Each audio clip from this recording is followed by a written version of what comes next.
Hello again. That's right, everyone. Vincent made another video. Gaze upon this wretched mess. Anyway, happy Valentine's Day, dear viewers. Today, this video has literally nothing to do with love or romance. Today's video is gonna be about the inspirations that I've had with my art over the years. I've been drawing and doing art for a good chunk of my life, but I'll only be talking about the online aspects of my art and when um, art online started really seeping into my art.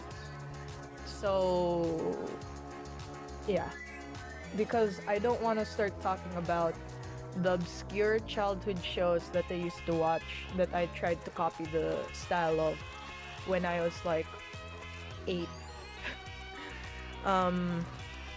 But basically, um, the very first things that I can come to mind when I think about the first bits of inspiration that I had was the Undertale fandom, because I was really into the Undertale fandom when I first got onto the internet, and I found like a lot of people's art for this simple, not really simple, just pixelated RPG game.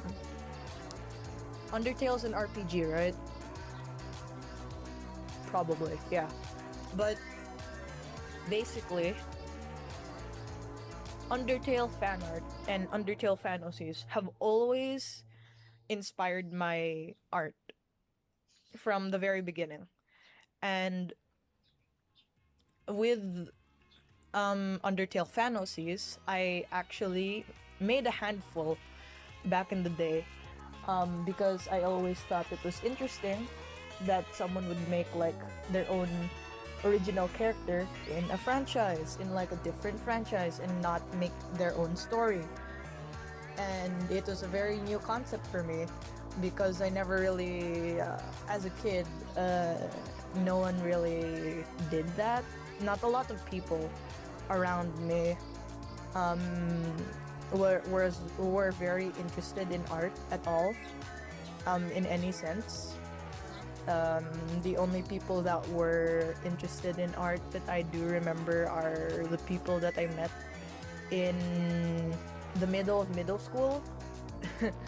But uh, this started, my art journey online started like way before that. So I was I was the lonely quiet kid. Let's say the lonely quiet art kid. So yeah, and I only really had myself with art with my OCs and stuff. So seeing people make fan OCs was very interesting and new to me. And then now, for specific creators that really started to help me build my style as I consumed content from them, were people like Twisted Doctor and CineBear03 and other members of the animation meme community. Because that was the community that I consumed a lot of content from. Because dancing furries, yes. And I always thought animation was really interesting. And I could never imagine as a kid that you could make animations on your computer. Whoa! I always thought I always thought only big shot companies could make animations before I was really introduced to the internet. And then when I saw the animation meme community, I was just like, whoa! I want to be just like that. And I mean, eventually, maybe I'll be able to post animation memes or maybe animatics, simple animatics and stuff like that. But who knows? I wanna note right here though that I am aware of the current drama surrounding Cinebero 3, and I will not be delving into that for now because I'm not quite ready to commentate on that, and I feel like if I tried to do that now, if I tried to commentate and give my side of the argument with the whole Cinebero 3 drama, I wouldn't be really bringing anything new to the table. I'd be repeating what everyone else is saying. But anyway, moving on from that, the general aesthetic of masks and their cultural history and significance always inspired me, like Plague Doctor masks and Oni masks. I really liked Plague Doctor masks back in the day, and I still do today actually.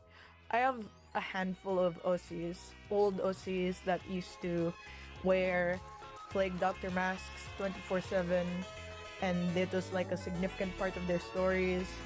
But now, because some of their stories are scrapped, I want to bring them back and put them into my new stories, just because I still think Plague Doctor masks are really cool. And other than that, moving on from that, I've always loved horror films. Horror films in general, but specifically slasher films, because of their gory aspects and their psychological aspects. The psychological damage that a character, like a main character, can take, and the psychological machinations or whatever of the slasher themselves. That always interested me growing up and even now. The specific slasher films that I've always been interested in were like films like Halloween, My Bloody Valentine, House of Wax, and The Boy. Only in recent years I've been really trying to incorporate that into my stories and into my characters and into my art.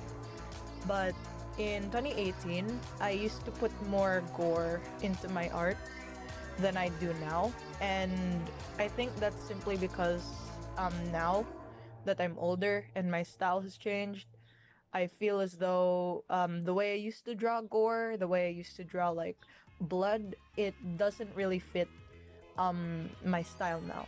So eventually start I might start practicing, I guess, eventually, because obviously for my stories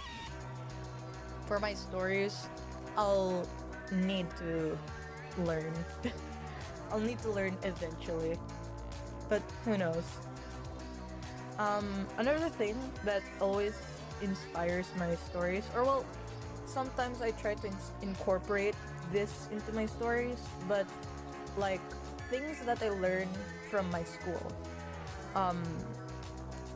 especially like history, psychology, biology, chemistry, physics. I try to put those into my stories, or at least I try to keep note of them, because I want to try and see how far I can push the actual laws, quote unquote, the natural laws of the reality that we live in right now, how much I can push it for it to become my own story and my own universe and my own reality for a whole story and maybe a universe, I guess.